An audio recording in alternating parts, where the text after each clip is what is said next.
Hello, Igniting Community. I'm Doris Forrester, and I'm back with another Global Population and Gender talk. Today's talk is part 2 of a 3-part series on human trafficking that I'm doing. In part 1, I used data coming from Stop the Traffic, which is an NGO whose goals are to put an end to human trafficking, but also to support the victims. And in that talk, I just talked about what human trafficking was, general patterns, geographic trends, the different forms of human trafficking, and who the victims were. And I just want to give a quick summary before we move on. The majority of victims are women. But what we're seeing is that the proportion of female victims has been decreasing as the proportion of male victims has been increasing. And I don't think it's a new phenomenon that men are being trafficked. I think what's happening is there's been a shift away from sexual exploitation, and we're seeing that there's many other forms of human trafficking, and governments are putting emphasis on more than just the sex trade. And what we're seeing is that male victims are coming forward and at a rate that they weren't before, which is a good thing. My second talk is going to be about one of the stages of trafficking, and then the last talk that I'll do, it will be, where do we go from here? We know it's a complex issue, we know it's a world issue, a global issue. Can we put an end to it? Can we reduce the number of victims? How can we support victims? That sort of thing. But before I go into, and I'm going to focus on recruiting, I'm not going to talk about transportation or destination. I just wanted to highlight this picture. It talks about a quote from Ernest Bell's 1910 book, Fighting the Traffic of Young Girls, and it says, "Traffickers prey on the victim's hope for a better life." And I look at that and I think we're in 2022 and the situation is still the same. And the easy fix to this is to make sure the hope for a better life doesn't exist. So there is gender equality. There are economic opportunities, employment opportunities. There is food security, health care, education. If we provide this, or as a world, everyone has equal access, then I think people will not be as susceptible to being victims of human trafficking, I think. Now let's look at the recruitment and how that happens. But before that, I wanted to show this graphic. Some of the data I'm going to present now is coming out of the United Nations Annual Report on Human Trafficking, and they produce a report every year. Now this report is from 2020, but the data is from 2018. I think the pandemic put a lot of things on hold, and we're not seeing data, and probably the numbers are going to be higher, but I don't know if the governments are focusing on human trafficking. There's a lot of economic recovery that has to happen as well, and there's other things happening in the world. So we'll see how the reports come out. But this visual I like because it compares high income, upper middle, lower middle, and low income countries in terms of who the victims are. The maroon are people over the age of 18, the brown are people under the age of 18. And what we see in high income countries like European countries, Canada, the United States, are that the majority of victims are over the age of 18, 86% versus 14% under the age of 18. When we look at the low-income countries, many African nations or Asian nations, what we see is a 50-50 split on terms of who, the age of the victims. And that suggests one of two things. One, the governments of these countries do not have laws in place to protect children in terms of making sure that they go to school and making sure that they're not working, and making sure that there's certain rights that are afforded to these children. But that's hard. We'd have to look at every single country. Or it suggests that the desperation of families is such that they either willingly or unwillingly, or knowingly or unknowingly, deliver their children to traffickers. So sometimes traffickers will come to villages and promise education for children, or income, jobs that they can send money back home. That never manifests, and the parents never see their kids again. Or sometimes the desperation is such that they actually sell their child to the trafficker, knowing full well what's going to happen to their kids. So that is an area that perhaps we need to tackle as a world to ensure the safety of children.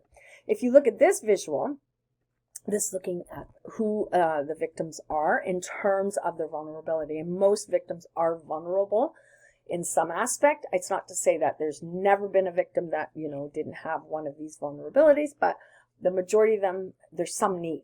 So economic need is number one, and we already know about that. I think the intimate partner as a trafficker. I'm going to talk about that in a little bit later, but I think that number should be higher. We look at immigration status. This is people that are undocumented, fear of deportation, or being reported to the authorities, makes them more susceptible to human trafficking. When you do not understand the language of a country that you are in, you are more vulnerable. Children that are either from dysfunctional homes or neglectful homes, they are targets for the intimate partner trafficker, but also other traffickers. People with mental health issues or cognitive disabilities, and people with physical disabilities, they're more susceptible. I like these next visuals because they're comparing humans that are being trafficked, the money that you can make, to commodities. So in this one, it's comparing methamphetamines, ivory, the price of ivory tusk, to an individual. And this is in East Asia, and it's the monetary value is 10 to 15,000. And it's interesting because it's much easier to sell a human than it is to smuggle ivory or drugs. And then in these visuals, this is for all the visuals, it's sexual exploitation and marriage. And here recruiters are putting the price on a human from $600 to $3,000. And then when you move to East Asia, the price goes up, and it's the same for crystal meth. And this visual I really like because it shows the different structures of trafficking. And 57% of traffickers are part of a business enterprise or organized crime or a syndicate. And it's always a pyramid. So you have few people up at the top that are making all the decisions. And most of the people at the bottom are your recruiters, your low level. They're not making a lot of money. They're recruiting the people or transporting people. And if they get caught, and they're the ones that you normally get caught, and they go off to jail and they serve whatever their jail time is, they're replaced very quickly by somebody else. And they never, ever report on the top people because they fear for their life. So what you need to do is get to the top people. Okay, we have individual traffickers, only 11%. I think that number is too low. Opportunist associates, there's like one or two traffickers that work together for common gain. The governance type of organized criminal groups, the only example I can think of is in Hamilton, we had a Hungarian family who organized a trafficking industry where they advertised for Roma from Hungary to come to Canada, claim refugee status. They coach them on how to do that. They coach them on how to get social assistance. And once they got the social assistance, the traffickers took that money and then they put them to work in their business. They never paid them. And then they entrapped them into 2 homes in the basements. And not only that, then they renovated those 2 homes. So that was a big case in Hamilton. All right, and the most method, and this is why it's becoming more widespread, is because of the use of the internet. So jobs are advertised. So geographically, you can go further distances to get people. So you've got a greater pool. There's almost 8 billion people in the world. So if you advertise and people have access, you have more potential for victims. The social media and the grooming that's happening to young girls is increasing with the use of social media. So first it's a little chat over social media. Then it's let's meet. Then it's I love you and here's some presents. And then it's you're going to do this for me. And there's a lot of girls in Southern Ontario that are falling victim to this. Schoolgirls that go home every night after they've, serviced men and given their money to their boyfriend. Then they're going home and they're not telling because they don't realize what they're doing is actually being trafficked. And then the next one, the one over here, is using the technology on the videos to take videos of girls doing things that the trafficker is convincing them to do and then selling those videos. So I'm going to just go over some of the old ways women were recruited to what's happening now. So this would be the typical thing. A woman would apply for a job, and it would be a fraudulent job, obviously. And once she got to the location, her passport confiscated, beaten, drugged, raped, and forced to perform sex for money. But it's changed. This is another way. Advertising. You can see Indonesian maids now on sale. This was a Southeast Asian country. Or lots of ads. Presentable young ladies, salaries in the thousands. Hours are flexible. Good working conditions, no experience. When you see no experience required and $2,000, I always tell my students, if it's too good to be true, it is too good to be true. And this was from a documentary called Sex Slaves. And there were two. There was like the actual documentary and then the making of. And this was an ad that one of the recruiters would use. And this is the English. So hiring dancers, singers, and waitresses to go to Europe and Japan. And these women were signing up. And here is the trafficker. Her actual name is Pasha. And then in the documentary, they call her Olga. And these women that you see in this picture, some of them will be trafficked. And some of them will go to actual legitimate jobs because she does have this business. And then she sells these women on the side. So the Ukrainian government were following her. And I haven't been able to find out whether they caught her or not. In this video, this picture to the left, this is the producer of the Sex Slaves PBS show. And she talks to many women and it's beating them very badly in front of the other girls so the female that's getting beaten complies, but then to coerce all the other women not to give the traffickers any trouble. The woman on the right actually was trafficked. She was married, had a child, was pregnant, and she fought back. And so she was raped, drugged, beaten, lost her baby, lost her ability to have other children. Ultimately, her husband got her back, and I think it was because she was fighting so much and she was more trouble than she was worth, and the husband was like all over the traffickers.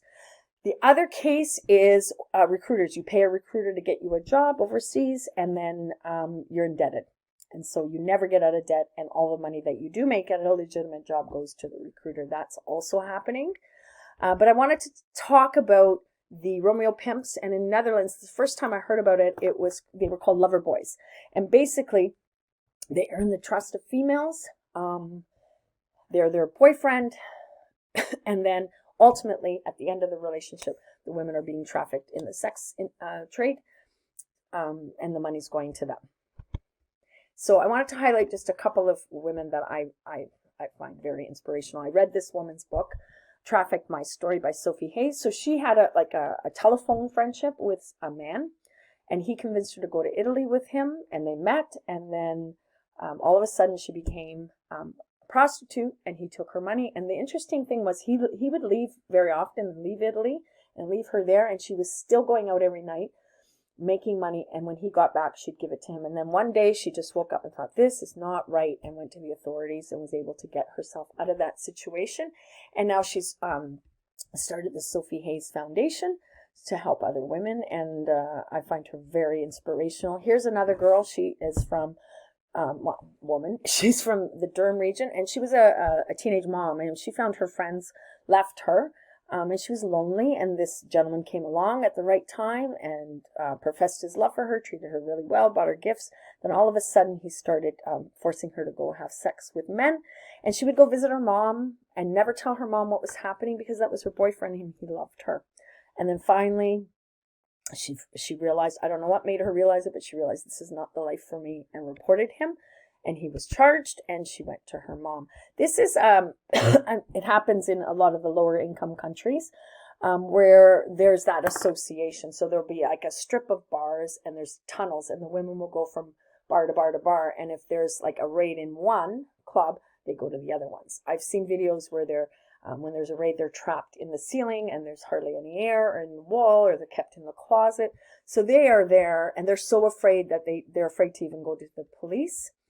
And the last thing I wanted to highlight was something that's pretty recent, is these lover boys, or these Romeo Pimps, branding their women with these markings. So women that belong to DLA will have that tattoo. King Pook, or King Poo, I think it is, will have that tattoo in the production one, so that traffickers can identify who belongs to who. And so there are groups now that are helping these women, these survivors, cover up those tattoos and remove those tattoos. So that is it for me for recruiting. And you can see it's becoming more sophisticated, and it's becoming harder to detect because of the methods and the way they're using the social media. So if you have young girls, they need to be, awareness needs to be raised with all the young girls and young boys too, because they fall victim to this as well. That's it for me for today. I'll be back next time when we look at how do we solve it, and if we can. Hopefully we can. I have faith in people, so I'm sure we can if we all work together. And on that note, I'm going to say ciao for now. Have a good one.